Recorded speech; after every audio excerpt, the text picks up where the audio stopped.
Il-ħadd 4 ta' Ottubru f'Apron 4 tal-Ajruport Internazzjonali ta' Malta f'Ħal Farruġ. Iseħħ l-agħar inċident f'attività tal-massa. Supercar ta' tip Porsche titlef il-kontroll, tifqa' l-barriers u tibqa' dieħla fuq in-nies.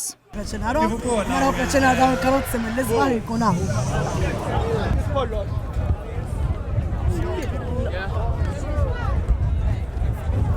Sinjuri, nitolbu l-kalma jekk joġobkom, ħallu li l-membri tal-Protezzjoni Ċivili jagħmlu x-xogħol tagħhom u l-membri tat-taqsima tal-ewwel għajnuna jagħmlu x-xogħol tagħhom. Sinjuri, nappellaw biex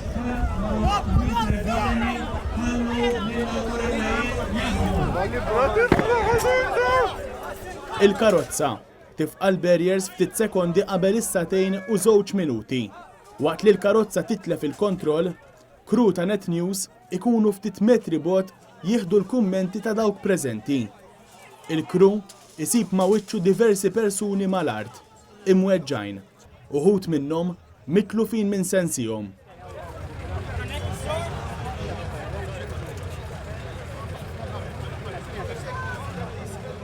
Wara ftit sekondi jaslu l-ewwel vetturi mid-Dipartiment tal-Protezzjoni Ċivili.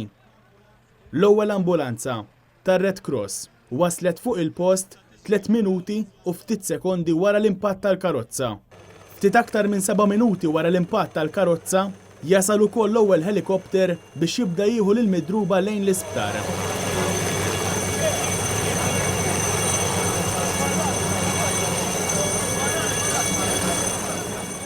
Sa dan it-tant, fix-xena tal-inċident konfużjoni, diversi mixħutin mal-art. Oħrajn jiġru min-naħa l-oħra jippruvaw jaraw kif se jgħinu.